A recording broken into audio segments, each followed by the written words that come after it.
Hello students, आपका मेरे channel smart study में स्वागत है। स्टूडेंट्स, आज हम शिक्षा निदेशालय की तरफ से दी जाने वाली कार्यपत्रक नंबर 18 करेंगे, जो कि क्लास 7th की है और विषय है गणित।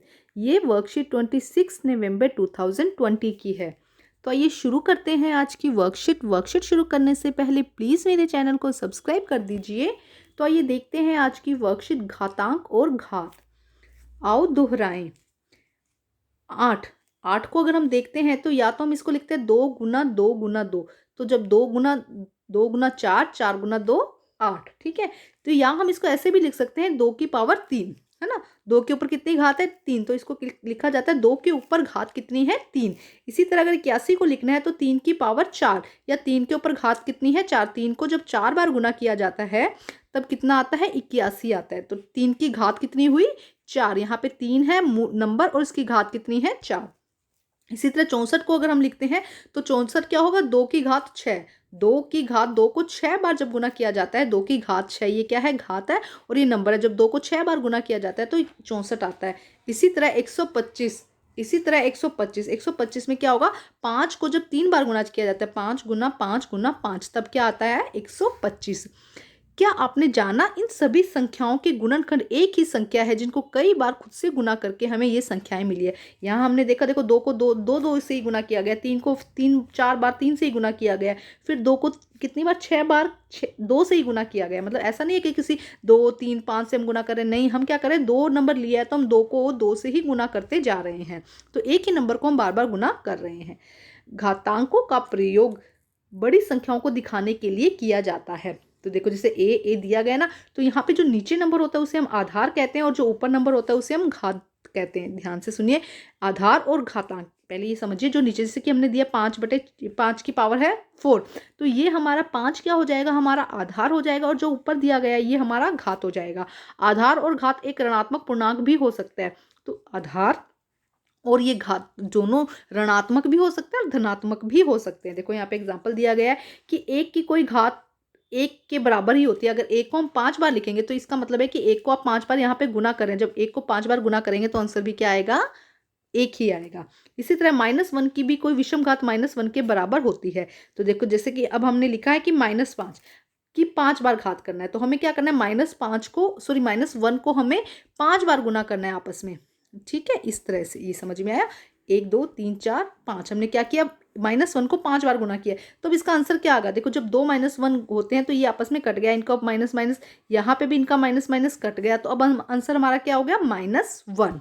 ठीक है, इसी तरह से यदि -1 की कोई सम घात होती है तो 1 के बराबर होती है। क्यों? देखो, -1 को अगर हमें 6 बार गुना करना है, देखो यहाँ पे हमें 6 बार गुना करके दिखाया गया है, तो देखो 2 माइनस है तो ये आपस में कट जाएंगे, फिर ये 2 माइनस आपस में कट जाएंगे और ये 2 माइनस आपस में कट जाएंगे। तो इसकी घात किस में आई है? प्लस में आई है, +1 में।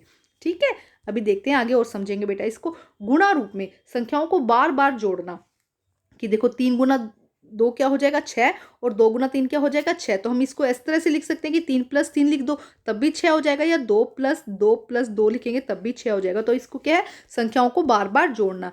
या यहाँ पे लिखा है घातांक रूप में किसी एक संख्या को बार बार गुना करना। तो 3 की पावर 2, यहाँ पे क्या दिया? 3 की घात कितनी दी गई है? 2। इसका मतलब क्या होगा कि 3 को ही 3 से गुना किया गया, 3 को 2 बार 3 से गुना किया गया, जैसे कि एक ये और एक ये। इसी तरह 3 की पावर 3 मतलब 2 को 3 बार 2 से गुना किया गया, 2 2 2, और आंसर क्या आ गया हमारा? 8। ठीक है, अब देखते हैं, आओ करें। एक आयताकार बराबर आकार के कागज ले। आयताकार कागज आधार 2 को दिखाता है। जो आयताकार कागज होगा वो किसको दिखा रहा है? आपको 2 को दिखा रहा है। अब कागज जिसकी बार मोड़ा जाता है उसे हम घात, अगर एक कागज लो, एक पट्टी टाइप कागज लो, अब उसको देखो जितनी बार मोड़ेंगे हम वो उसकी घात दर्शाएगा। अगर 2 की पावर 0 मतलब हमने एक बारी भी नहीं मोड़ा है, तो उसका कितना आंसर, घात कितनी हो जाएगी? उसका आंसर कितना आ जाएगा? 1। उसका आंसर कितना आ जाएगा? 1। अब हमने उसको एक बार यहाँ से मोड़ दिया, हमने क्या किया? एक बार मोड़ दिया, तो अब कितने कॉलम बन गए इसके? 2 कॉलम बन गए, तो आंसर क्या आ गया? 2। अब हमने क्या किया? उसको हमने कितनी बार मोड़ दिया? 2 बार मोड़ देना। जब हम इसको 2 बार मोड़ेंगे, देखो एक बार मोड़ा, अब हम इसको एक बार और मोड़ेंगे। समझ में आया? जैसे कि ये हमने एक इसको फोल्ड कर दिया, तो यहाँ पे एक निशान आ, अभी एक बार और फोल्ड कर देंगे तो दोनों तरफ एक एक निशान आ जाएगा। आप एक पट्टी कागज लीजिएगा और उसे करके देखिएगा, तब आपको बहुत आसानी से समझ में आएगा। तो 2 मोड़ करेंगे तो कितने पार्ट हो जाएंगे? 4। इसी तरह 3 मोड़ करेंगे तो कितने पार्ट हो जाएंगे? 8। थोड़ा समझ के करना है बेटा, इसको एक बार कर कर देखिएगा क्योंकि एक एक्टिविटी है। अब हम देखते हैं नेक्स्ट क्वेश्चन। देखो क्या दिया गया है बेटा, यहाँ पे संख्या दी गई है, आधार निकालना है, घात निकालना है, प्रसारित रूप लिखना है और उसका मान लिखना है। तो आइए करते हैं बेटा ये क्वेश्चन, देखिए ये हम यहाँ से करते हैं। ठीक है, तो सबसे पहले देखो 4 की पावर 3, तो इसमें आधार क्या हो गया 4, घात कितनी हो गई 3 और प्रसारित रूप कितना हो गया 4 गुना 4 गुना 4 और इसका मान कितना हो गया 64। तो आइए हम इसको करते हैं। देखो क्या हो जाएगा, इसमें आधार क्या हो गया 9, घात कितनी हो गई 3, प्रसारित रूप क्या हो जाएगा बेटा 9 गुना 9 गुना 9 और इसको जब हम गुना करेंगे तो कितना आ जाएगा 929। ठीक है स्टूडेंट, कितना आ जाएगा। तो करते हैं बेटा एक बार फिर इसको करते हैं। 9 में आधार क्या हुआ 9, घात कितनी हुई 3 की और इसके प्रसारित रूप में लिखने के लिए 9 मल्टीप्लाई 9 मल्टीप्लाई 9 और इसका मान कितना होगा बेटा 729। अभी 929 बोला गया था बट इसका आंसर क्या होगा 729।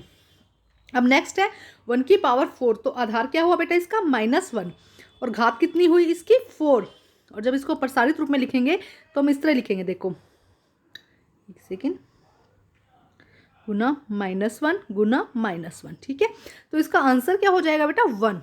ठीक है, नेक्स्ट देखते हैं हम कितना है -3 की घात 2, तो आधार क्या हो गया इसका -2 और घात कितनी हो गई इसकी 2, तो इसका प्रसारित रूप ऐसे हो जाएगा बेटा। तो आंसर कितना हो जाएगा इसका 9। जब दो सम को हम माइनस को हम सम की यहाँ पे देखेंगे तो क्या होगा, ये माइनस माइनस आपस में कट जाएंगे और आंसर हमारा क्या आ जाएगा 9 प्लस का 9 आंसर हमारा हो जाएगा। अब हम करते हैं नेक्स्ट बेटा, देखिए क्या दिया गया है। नेक्स्ट में हमें इसको सॉल्व करना है। फर्स्ट हम देखते हैं, प्रयास कीजिए कि 2 की पावर 0 का वैल्यू क्या होगी बेटा, इसका वैल्यू होगी 1। अभी हमने देखा है इसको, इसकी वैल्यू कितनी होगी बेटा 1। ठीक है, नेक्स्ट देखिए 72 अभाज्य गुणनखंडों की घात के गुणनखंड के रूप में करें। तो हम इसका देखो, हम इसका एलसीएम लेंगे। देखो 72 को जब हम 2 से करेंगे तो कितना आएगा 36, 36 को जब 2 से करेंगे तो कितना आएगा 18, 18 को जब 2 से करेंगे तो 9, 9 को हम 3 से करेंगे कितना आएगा 3, 3 को जब 1 से करेंगे 3 से करेंगे तो 1 आएगा। तो इसके अभाज्य घातों के गुणनखंडों के रूप में लिखना है। गुणनखंड तो क्या हो जाएंगे इसके 2 गुना 2 गुना 2 3 गुना 3, तो ये इसका आंसर हो जाएगा बेटा। ठीक है, सेकंड का आंसर। अब हम करते हैं नेक्स्ट। देखिए नेक्स्ट क्या दिया गया है बेटा, क्या ये सभी घात समान है। तो देखो a की पावर 3 और b की पावर 2, तो a की पावर 2 और b की पावर 3, b की पावर 3 और a की पावर 2, तो बेटा ये सभी तो समान नहीं है, लेकिन ये दोनों क्या है समान है। लेकिन यहाँ क्या पूछा गया है कि सभी समान है, तो ये दोनों नंबर क्या है, क्योंकि दोनों में a की पावर 2 है और b की पावर 3 है, तो ये दोनों नंबर समान है, लेकिन सारे के सारे जो तीनों हैं वो समान नहीं है, तो हम लिख देंगे नहीं। ठीक है, अब हम करते हैं नेक्स्ट क्वेश्चन। तो देखते हैं फर्स्ट क्वेश्चन, निम्नलिखित को घातांकीय रूप में व्यक्त कीजिए। तो घातांकीय रूप में व्यक्त करना है बेटा, कितना आ जाएगा, इसका आंसर आ जाएगा 6 की पावर 4। ठीक है, नेक्स्ट है 2 मल्टीप्लाई ए मल्टीप्लाई ए, तो हम लिखेंगे 2 की पावर 2 और a की पावर 2। ठीक है, नेक्स्ट है 512, 512 का घातांकीय रूप क्या हो जाएगा बेटा 2 की पावर 9, क्या हो जाएगा 2 की पावर 9। 2 को जब इस तरह से 2 मल्टीप्लाई हम 9 बार तक करेंगे तो इसका मान कितना हो जाएगा 512। नेक्स्ट है 343, तो ये क्या हो जाएगा 7 की पावर 3, 7 की घात 3 जब होगा तो इसकी वैल्यू कितनी हो जाएगी 343। आप इसे अच्छे से मल्टीप्लाई करके भी लिख सकते हैं बेटा। ठीक है, लेकिन हमें यहाँ घातांकीय रूप लिखना है तो आप सिर्फ 2 की पावर 9 लिखेंगे तब भी आपका हो जाएगा। अब हम करते हैं नेक्स्ट क्वेश्चन। देखिए क्या दिया गया है नेक्स्ट क्वेश्चन, निम्नलिखित संख्याओं में बड़ी संख्या को पहचानिए।